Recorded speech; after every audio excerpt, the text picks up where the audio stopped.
Ooh, ah, yeah, yeah, yeah, yeah, yeah. Oh my god, you guys, it's time to talk all about the Britney clones. Now, I personally don't like this name. I feel like it kind of like short sells all these really talented girls. Basically categorizes them all as like being ripoffs of Britney Spears, which To an extent, you could say their label marketed them that way. But when you truly dive into who they were as artists, they were all entirely different women. So, who is Britney Spears? You all are... What a dumb question to ask. We all know who Britney Spears is, okay? She's one of the most famous pop stars to ever exist. She just had a great book that was released. Her life is bananas, and we love her. But when she first came out in the 90s, there was a trend that started. At least growing up, it appeared this way to me from like a consumer looking in. Britney Spears was a major pop star. She was so successful, which led to similar acts coming out, much like Marilyn Monroe in the 1950s, or Jean Harlow in the 1920s. Like that big, popular, lovable girl next door blonde always creates carbon copies or copycats, they say. Or similar artists will come out and it's a little derivative, but they are different people when you actually kind of examine who they are. Britney Spears had some similar acts come out after she had. Now, I know a lot of people categorize like Christina Aguilera and Jessica Simpson as copycats of Britney Spears, but I don't necessarily count them because, yeah, they were blonde and they made similar music, but they were much different artists. Plus, Christina Aguilera and Jessica Simpson were in development under contracts before Britney Spears. Britney Spears just had the luck of coming out first. Let's discuss. There was Britney, then there was Christina, then there was Jessica Simpson. Then we go lower onto the tiers. After Christina Aguilera, after Jessica Simpson, there were two standouts. I never really thought about it until I watched that concert I talked about with Jessica Simpson slaying it. One of the artists on that bill that night was Mandy Moore. Now, for those of you who don't know who Mandy Moore is, a lot of you probably know her as an actress. She's a very accomplished actress at this point. But believe it or not, she was actually a singer. Yes, Mandy Moore used to be a pop star. It happened, okay? Believe it. Now, her big breakout hit was the song Candy, which was an earworm. Like, I have to say, this song was everywhere in, like, teen rotation. Radio Disney loved this song. It was always on the Disney Channel. Like, I remember it, like, the little music video, and it's, like, very bright, like a Mick G music video. Those bright, colorful pants and, like, the capris and everything and the sneakers. Like, I remember it all, okay? Very vividly. Yes, Mandy Moore had a song. Now, Mandy Moore fans, don't come after me, but as far as I know, she had a song.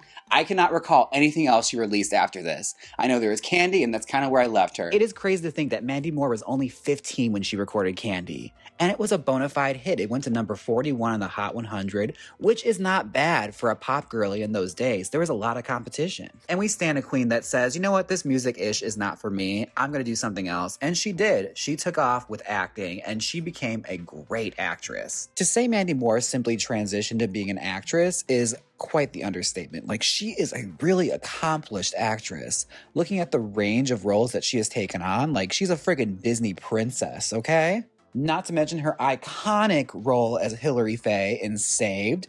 Come on, she crashed her car into Jesus. She's been in Nicholas Sparks movies. Her life has been in danger against sharks. I swear to you, watch 47 Meters Down. That climax, it gets me every time. I'm still not over it. I was so concerned for Mandy Moore's welfare. And like examining her career, it seemed like she was not necessarily comfortable being marketed as like a Britney Spears clone. Smartly, she parlayed her career into acting, and she would go on to like make really iconic teen movies like A Walk to Remember and Saved. And I think she's made a foray into like Broadway and things like that, but as far as it goes, the singing is done. She's even like apologized for her pop star career. Like, she apologized for making Candy. I'm just like, baby, you don't apologize for Candy. All right? Candy was a moment. All us little gay boys were in our bedrooms just like, ooh, ah, yeah, yeah, yeah, yeah, yeah. We all were doing it, okay? Now, another artist I want to talk about, which is like really bizarre when you really examine this, is the artist Willa Ford. Now, Willa Ford, I believe, is from Florida. She had a hit called I Wanna Be Bad. And the marketing on this is insane. When you look at it, like, she was marketed as being like, you know, the most extreme version of the Britney clones. Like, you watch it like on motorcycles and everything. She's a little older. She wasn't the same age bracket, but she was marketed in sort of a similar fashion of being like a girl similar in look. But the I Wanna Be Bad music video is iconic in the most camp ways. Like, you watch it now, it is so camp. Like, she's on a motorcycle, there's a rap breakdown, there is a stripper pole, like, there's all sorts of stuff happening in this. Like, the choreo is very out there. It was like pre-Christina Aguilera Dirty, like the very cotton candy polished version of like a Pussycat Dolls kind of thing before that was even a thing. But like, it was insane watching this music video. So much so to the point that like it's often been parodied, and this song has become like a thing of parody. People use it all the time as shorthand for like, you know, bad girls. Now, Willa Ford had a really, really difficult go of it as far as her music career went.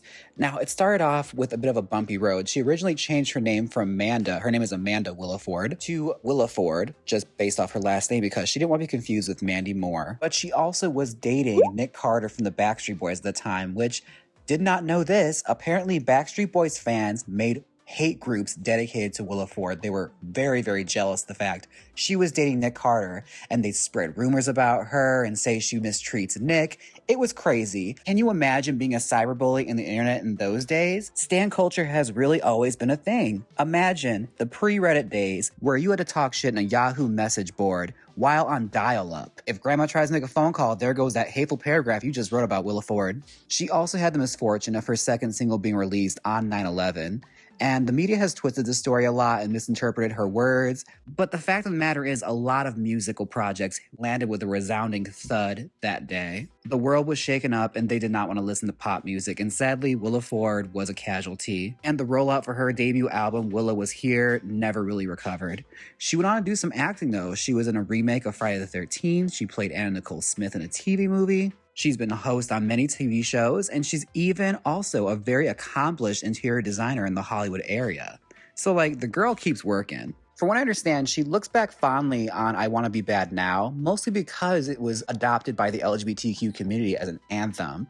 They love the lyrics and they love the message it sent, and for a while there she had fled the song because it was just a bad memory for her. And she's finally reached a place where she embraces it, which is beautiful. From what I gathered, she never quite gelled with her label and didn't like being told what to do, but she is very proud of I Wanna Be Bad and even had a huge part in writing it, which is amazing for a 21-year-old. She wrote this amazing hit song that peaked at number 22 on the Billboard Hot 100. Okay, that is a hit. Like, as far as I'm concerned, that is a resounding success and something to be very, very proud of, especially in that time when there was so much competition. Good for you, girl. She had a moment in history, and unfortunately, her career did not really spark off the way she kind of hoped. Also because, like, her label didn't really believe in her as an artist. Thankfully, she bounced back, and she's a very prominent designer in the Hollywood area now, so she found a whole new career for herself, too. It's so interesting examining the Britney clones, like, being someone that lived there through it, I'm just like, yeah, I totally remember this. Like, I remember sitting there with my friends being so snobby, like, I don't like Mandy Moore because she copied Britney. Meh. It's insane. And yeah, it's really, really telling considering like that mold hasn't really vanished. Like, it's gone away, but like that whole archetype of this teen pop star still comes back every like 5 years. And we're having a resurgence now with TikTok and everything. There's a bunch of little dancing girls just coming out here doing all this choreo and doing these kind of music again. So it's fascinating how like it doesn't really go away. All right, let me know what you guys thought about the Britney clones when you were growing up. If you lived through it, let me know because I want to know all the things you and your friends gossip about when it came to the Britney clones. This has been It's Just James, okay? The conversation starts down below. Let's have a discussion. And please be sure to like and share this video. It really helps me out. And don't forget to like, comment, and subscribe. And I'll catch you guys in the next video, all right? Until next time, bye! Well, it's over now. Click my next YouTube video. Like, comment, and subscribe.